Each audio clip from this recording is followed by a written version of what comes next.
those people, they came, they give an order for us that we must leave the land for them to work. But that area is our land, and the money that those people get from the oil, we did not get anything.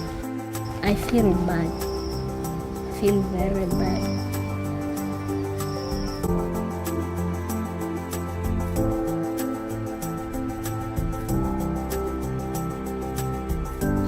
This group has helped me a lot, and those women, they have been advising me not to think about all those past 7, and I start working and standing on myself.